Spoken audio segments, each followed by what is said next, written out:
history for ordinary people. 40. And I'm going to continue with India. So far, India has been a hard nut to crack. I was, thwarted in the beginning because I basically was finding it difficult to get information. Of course, we're right in the middle of the libraries being closed. And internet and stuff, but I basically really don't like it. It can get me in direction here and there, and it has some good stuff. But and I am turning to rely on it because of the lack of library support at this current time.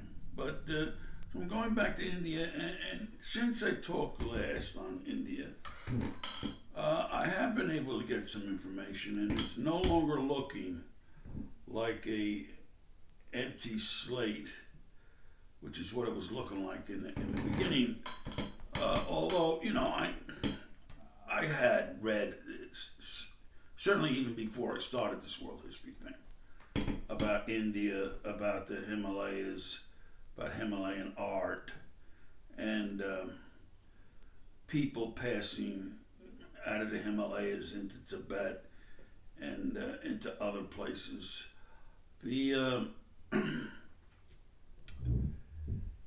So it wasn't that I was totally unaware of India and its culture before I started looking at it for world history. And when I started looking at it for world history, it became pretty clear that it was extensive history here. But I just couldn't find it in the beginning. Now, I said that this is the oldest civilization on the planet. But I can now add more to that. The geneticists claim that there were Homo sapien types in India 250,000 years ago. Other scientists, and they probably would be more like archaeologists and anthropologists, claim that there was a highly civilized life 10,000 years ago in India. Highly civilized, which you really can't say that about the other ancient civilizations, Egypt, Mesopotamia, China. You really can't say that because they weren't highly civilized. But you can say that about India. Just as an example, I don't know for sure the dates, but one writer points out that there was a geographic area that was kind of like a rectangle. I think west of Delhi, probably up towards the Punjab, which is a northern boundary, and down to, say, the lower reaches of the Indus Valley, a rectangle. Who knows how many hundreds of miles north and south and hundreds of miles east and west. But this writer says within that rectangle alone, at that time, there were 1,500 cities. Okay, that's quite a lot of civilization, all packed into one area. Now, I think I mentioned a civilization, Harappan, along the Indus Valley, and that's 2500 BC, which isn't, seriously old. But it's old enough, and of course, if they know about and they give that date, then we can speculate that probably for many, many centuries before that, there were people living in a civilized fashion. Just haven't been able to accurately date those communities. So, but still at that point, while I'm gathering that information, I still didn't see India as other than a blank slate. All this land in between the Sea of Bengal and the Arabian Sea, the Indian Ocean, the Himalayas, all this vast land. And where are the people? Well, I know there were Indians, people living on the Deccan, the southern third of the island, if not half of India, not island, India, is an elevated plateau. There were people in there, and these people were different than the people in Hindustan. And even there, that Hindustan term is a relatively new one, say 1700, when the Indian Aryan folks came pouring down the infamous mountain passes with their Hindu culture. Okay, so before that, they like to refer to that as the Vedic, and then before that, even pre-Vedic, very ancient, yeah. But the Hindus, and that's where you get Hindustan, which is once again another very large, or some people like to say the whole country is Hindustan, but I don't look at it like that. I look at it a very large swath of land, west to east, east to west, along the extremities of this country in the north and central. Okay, and the districts in there would be the districts around Delhi, Bengal, and the Punjab, Kashmir, that civilization I talked to you about. That whole region basically boils down to Hindustan. Okay, and there were kingships all over the place. I'm sure, I don't want to say what the number is, but if I was to say that there were 20, 30, 40 kingdoms in all of India, I don't think I'd be that wrong. Because as I started to get into this, all I started to reading about again was these kingdoms warring with each other. Each one warred with the other one. Each one made alliances with other kingdoms, and they all fought against each other. And the numbers in these raiding parties, in these warring parties, led by kings and princes, weren't quite as great as the numbers in the armies of the Central Asian folks and the Mongols and the Chinese. Their armies and their warfare were always 100,000 to sometimes 300,000. Lots of armies. And in India, you were more apt to see at the high end 50,000. So the warfare, although it was still very violent, didn't amount to this exact same number of massacres. Now, when we start to get Tartars and other Mongol associated raiders coming down through those passes, then the numbers in their armies start to increase again. Because that's the way they did it, large numbers of people. And one of the first ones to do that, now I'm jumping all over the place here, pardon me, but one of the first Tartar invaders of India was Tamerlane, which is, I believe, a well-known name of an individual. Now, probably lots of people don't take that to be a true historic person, and maybe others do, but he was a typical Oriental leader, king, ruler, whatever you want to call him. And just a little aside, he got the Tamerlane because he was Tamer, but he had an accident with a horse and he was lame, so he became Tamerlane. Anyway, he comes in, and I think he and his types, they set up all around Delhi.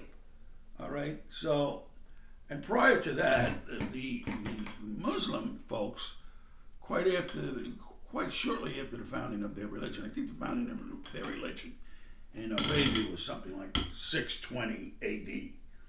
And by 670 AD, these Muslims, Mohammedans, Arabs, they were knocking at the door of Delhi, of India. And so they made very, very quick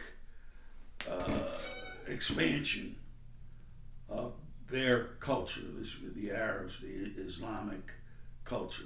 Now, I'd always known that they spread real quick up the North African coast and into Iberia and all sorts of other places, but I didn't realize until I'm reading now that they got into India real quick. I know they got in there, but they got in there real quick. They stick around for a couple of hundred years, centuries, and the local kings, the Hindu kings, and whatever other allies they could muster, they would fight with these folks all the time and try to get back their possession of their home spaces, which eventually they do, because we see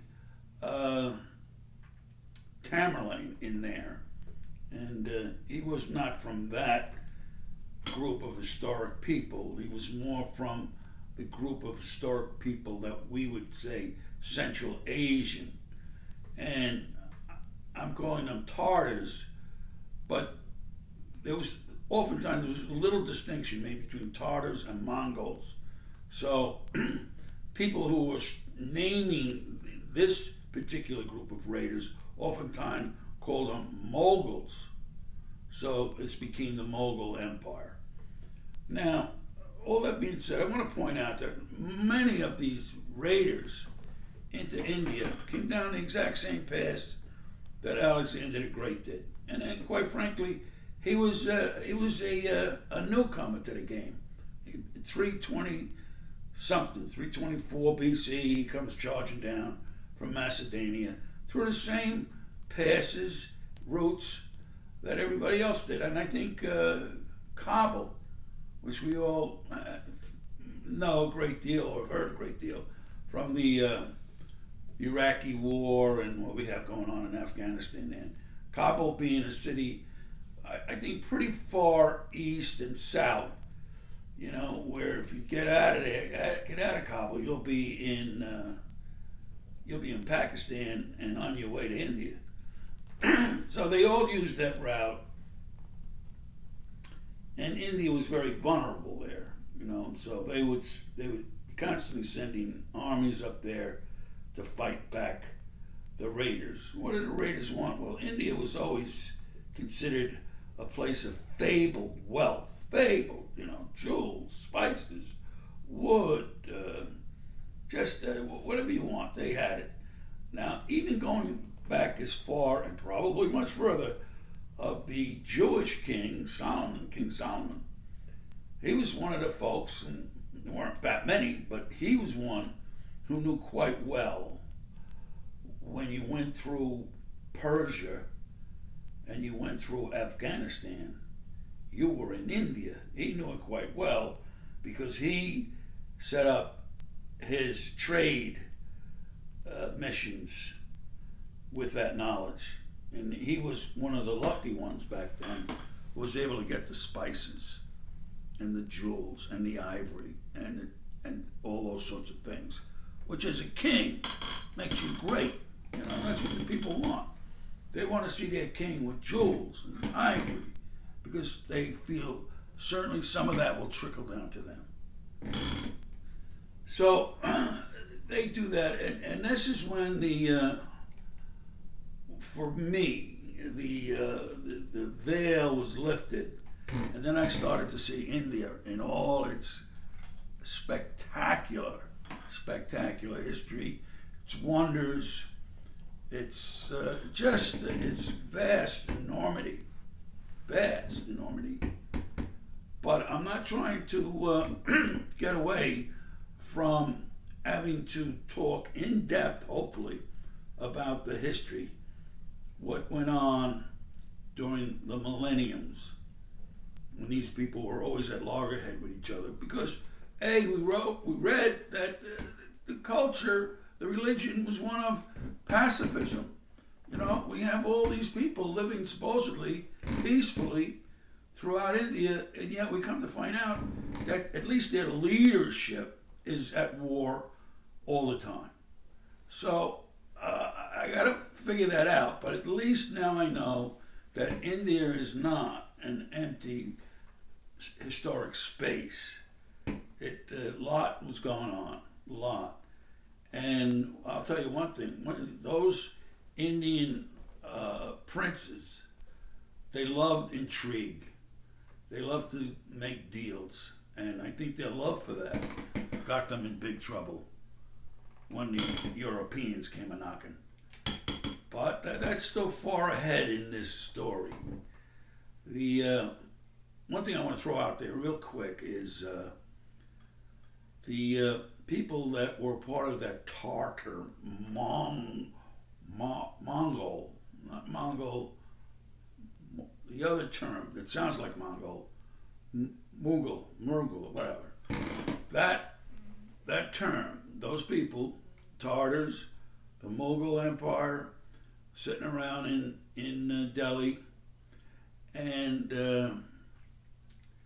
we get to one of the princes, one of the emperors, somebody named Shah Jahan, something like that. The same person who built the Taj Mahal, and as we all know, he built it for his dead princess love, and he named that structure after her. Although her first name had three or four letters before the Taj, so it was something Taj Mahal, and that was his princess's name. So he does that, and everybody to this day says, "What a wonderful, enlightened man! He could have something of that wonder built, you know."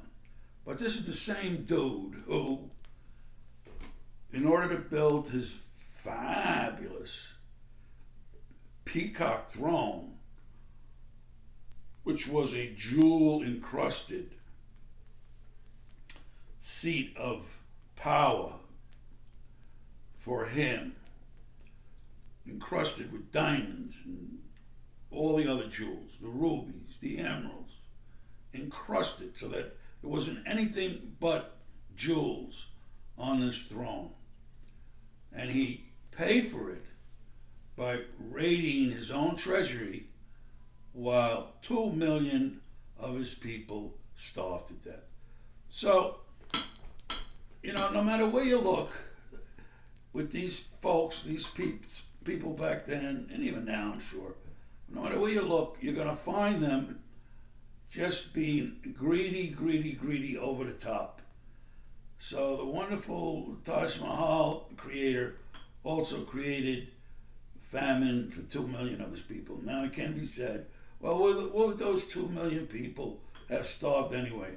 I don't know, but some author thought it was important enough to point it out when I was reading this.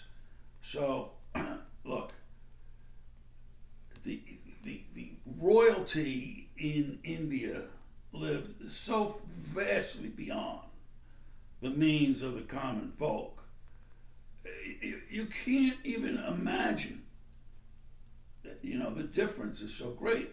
I started reading about that. I was reading about the different castes. This case, that case, the warrior class, the priest class, and the divisions between them. That's nothing. Nothing compared to if you were a high prince or princess. You were like a god, and you got everything. You got everything. I'll tell you, the real losers of all that culture were the elephants, because when they had warfare, they had to be in front. And the elephants, to a point, were really good to have, but step outside the normal bounds of warfare, like, say, fire, shot with an arrow, or fast riding horses, the elephants were at a disadvantage, and certainly lots of them got slaughtered. So they didn't come out very good in this history, the elephants. It was one of their sacred animals. The elephant and the monkey were sacred. By the way, I did come across another reference to deforestation, and I don't know if I'm going to be able to remember what it was, but it was clearly a policy set to get land for agriculture agriculture, and it could have been with that early civilization in the Indus Valley that I read, that they, by decree, had all the trees chopped down. So I hadn't come across it yet. I did say that in a little ways they were clearing some of the timber in the valleys, river valleys, mountain valleys along the coasts to get at the high timber that was very valuable. But it didn't look like that amounted to clear stripping. But what I read now, and I can't say for sure that it was that Indus Valley culture or which one, but they did clear stripping, and I think it was up there, perhaps along the Gangetic plains, the plains where the Ganges River flowed through. So India is not off the hook when it comes to clear stripping. Although once again, they did try to reforest. I'm sure I read in a couple of spots where they tried reforestation. But as we all know, once you take down the virgin forests, and if you don't immediately replant with the natural flora, you're not going to get the original forest back. It's not going to happen. You got to plant them immediately, or you got to let them reseed immediately from what's already in the ground before the trees were felled, and you can't have it being trampled, whether by humans or animals grazing or anything. It's got to be left alone for 100 years. Then maybe you'll get the original forest back. But I don't see where they've done that. When it comes to that, the only thing I see going on in the planet is scientist types from universities picking off a little square kilometer of land and trying to reestablish the original mix of flora and fauna. But lots of luck to that when you're trying to do it to a whole planet. Once again, I hope that guy who's got the plan of everybody in their private little property piece trying to reestablish a small segment of that property as original native plants and trees and shrubs. Hopefully that's catching on. Now, to get back to India. Listen, one of my ways of thinking I know about India is to think about at least 3 or 4 really good movies made about that country. Of course, Gandhi, A Room with a View, Passage to India, and who knows what else. But those movies, so probably maybe a little bit of a fictitious, vision that I may have created by looking at movies and thinking, oh, this must be what India is like. Well, it probably is a little bit like it. And because obviously I haven't been there, so I really don't know. Oh, the City of Hope, there's another one. Probably if you want a look at India at the time that movie was made, which I think was like in the 80s or 90s, 1980s, 1990s, maybe early 20th century. The crowded cities, the poverty, the violence heaped upon the lower classes. City of Hope. I think that actor is now not with us anymore. He died from one of those terrible cancers. But this is way off track.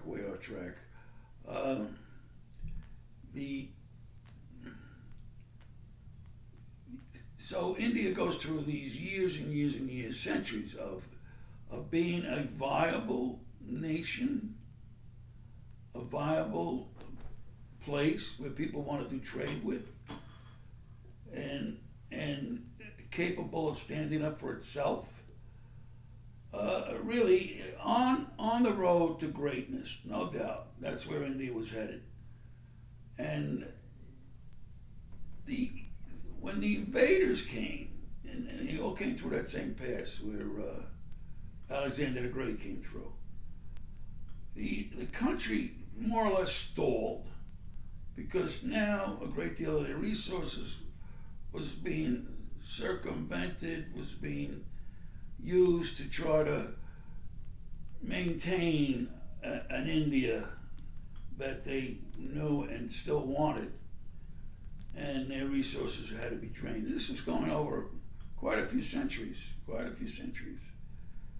and eventually, and I'm missing a great deal of the story here, but eventually, things that were happening in Western Europe started to affect India and the East.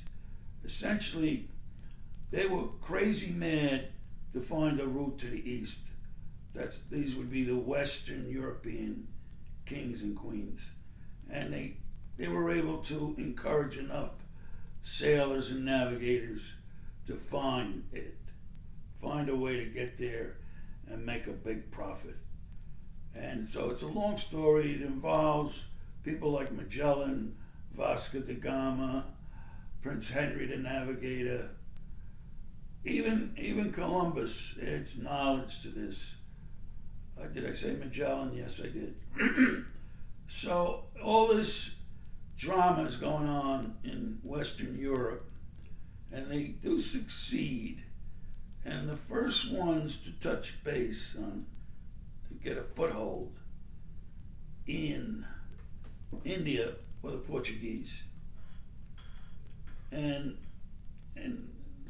they create a colony, Goa, or something like that.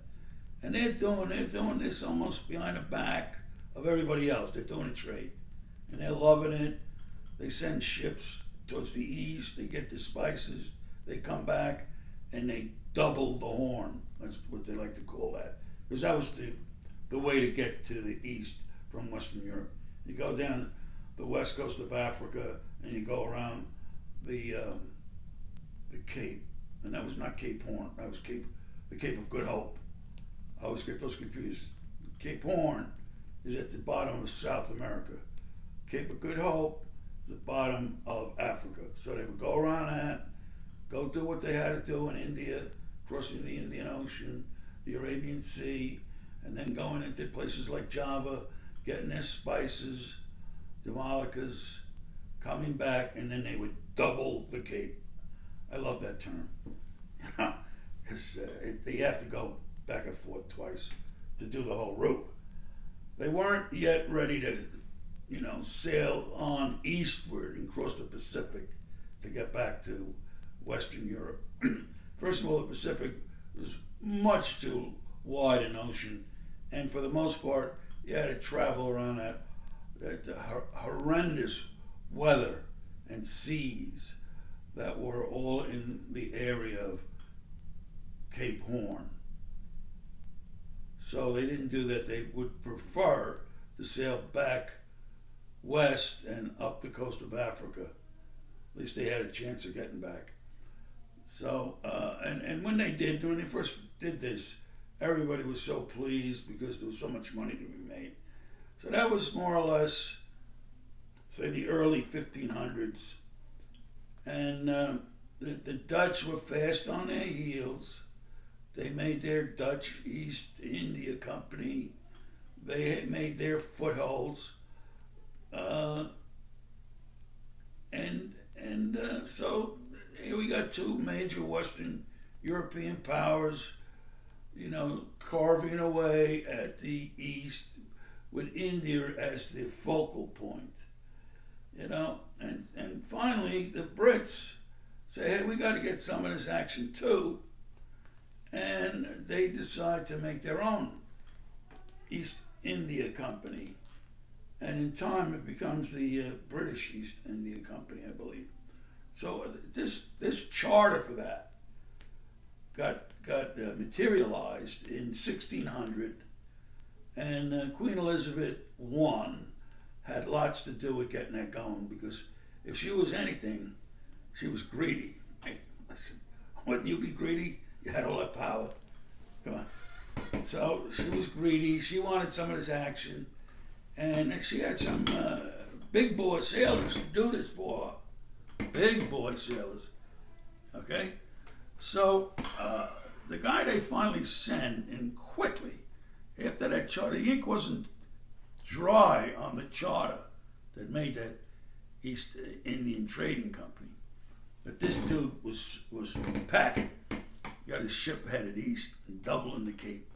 So what was his name? Was Sir Lawrence. And he goes and he stops in Bombay, which is really the land structure of Bombay is essentially a big island. So he stops there. He negotiates with the local princes, Raj, all these folks, and they're more than happy. Hey, do whatever you want. There you go. Don't bother us. We want to take care of our harem, and we want to do a little local raiding and count our diamonds. And you do whatever you want. Now it wasn't that one-sided. I don't believe when this guy Sir Lawrence went to Bombay, but it's still. They basically gave up their rights, and I speculate that because the people who were making the deals for India, they weren't going to be impacted. They were still going. Everything was still going to be the same.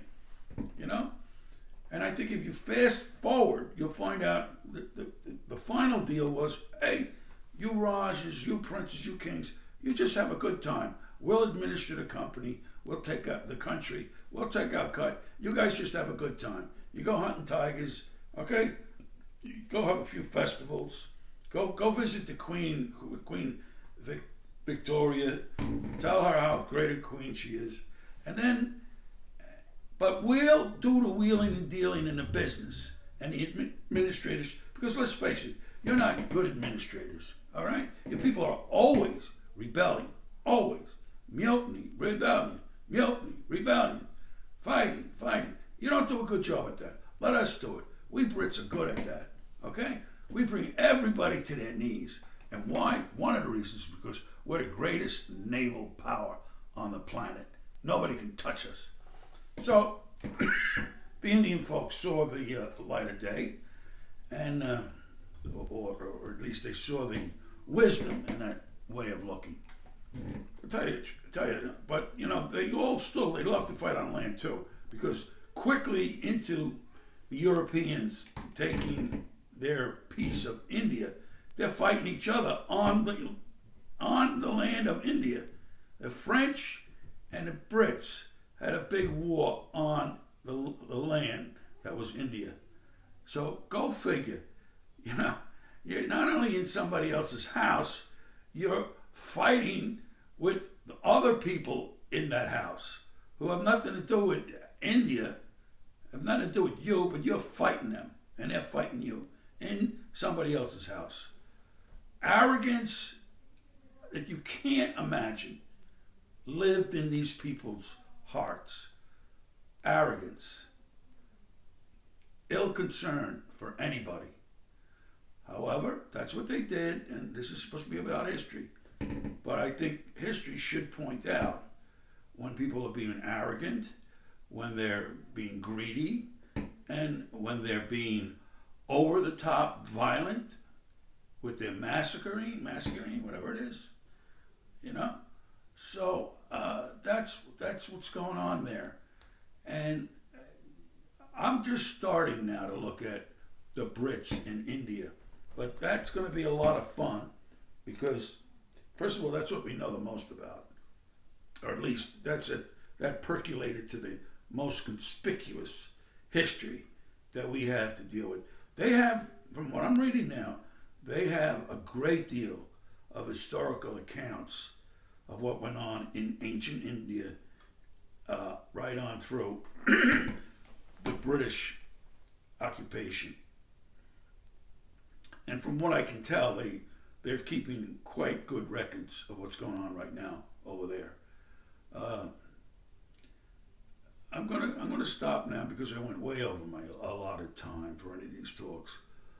But India is one of those Eastern or one of those Oriental cultures that I've always been very interested in. As a matter of fact, this whole thing started with an interest in Southeast Asia, the Southeast Asian archipelago, and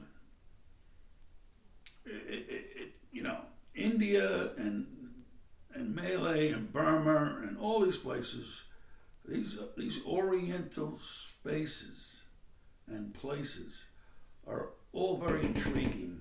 And probably they're intriguing for me because that's one part of the world that didn't get quite a good mention in the history that we were fed as children in our schools.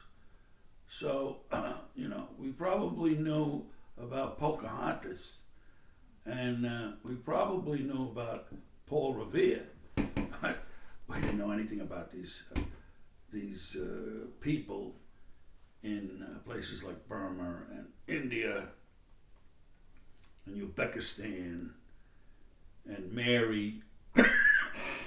I guess there was and is a city east of the Caspian Sea with the unlikely name of Mary.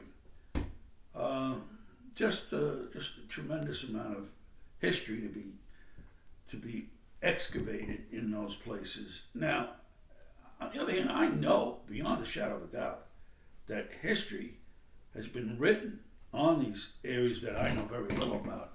I mean, tremendous amount of histories, and there's, I can't even begin to imagine the written pages on all these places. It's just unheard of. I mean, you can't imagine these historians. To their credit, that's what they've done with their lives. They've looked in depth at what went on in say 1237 in Persia, and what went on in depth in 768 in Mesopotamia, and what went on in depth in Delhi and Hindustan and the Malabar coast, which by the way is the wettest region in India. The monsoon rains come in there and drench them. So, and I also believe, now you're not going to believe this, but I also believe that if what humans were doing with their free time was studying history, I mean, all the humans would have to do this. The Japanese, the Chinese, the Africans, the Americans, the Russians, everybody. If they, once their work was done, they would study world history, there'd be world peace. Because they would no longer hate each other, I don't think. They would know from where their differences came. They would know what was done to try to rectify it, who won, who lost, how it was ameliorated. This is what people did with their free time. But they're never going to do that because basically people are not that studious. And secondly, the governments wouldn't want them to spend their time that way. First of all, they're not spending money if they're reading a book. And that's what the governments want. As soon as you stop working, they want you to start spending, okay? Along with the companies. They don't want to encourage scholarship. There's no money in that game. So don't go study world history. Don't know what the world did to get where it is. Okay? And don't feel like you and your fellow humans on this planet have a clear understanding of who you are and how you got there and how you interact. No, God forbid. Keep on hating each other. That's what you need to do. All right? And that'll keep you poised to watch game shows and look at other drama shows on television and go out and what are they buying now? Gaming. Keep you preoccupied with nonsense so that you're always spending money. And when you spend the money, we can always tax you. So don't do what I suggest. Don't listen to me. Turn me off. Turn it off. You don't want to know what I'm saying because it's a lot of garbage.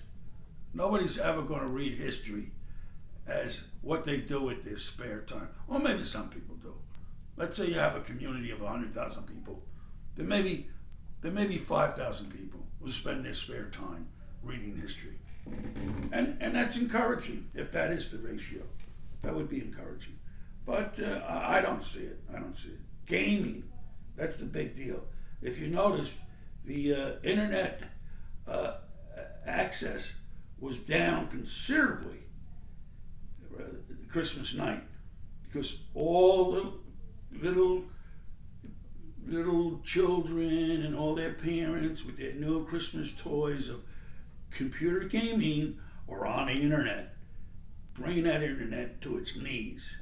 So this is a way of using, what you actually are witnessing as an explanation to what's going on in the world. You don't have to find what's going on in the world always in libraries or always on the nightly news. You can just look around and observe. A classical example is in the summer when you have a brownout. You don't need the news guy to tell you, we got a brownout.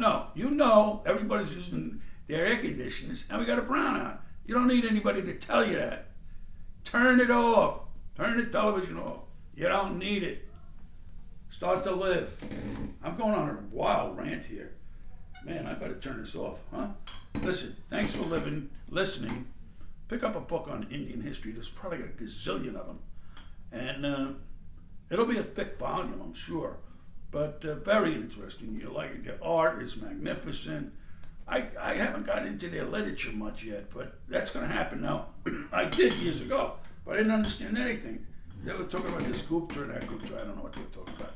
But I will, and I take that back. If I offended anybody, I take it back. But pick up a nice thick book on Indian history, and then when I do the next one, you'll be able to say, oh, he's wrong. That's not right. That didn't happen like that. He's wrong, which will be a good thing. All right, have a good time. Bye.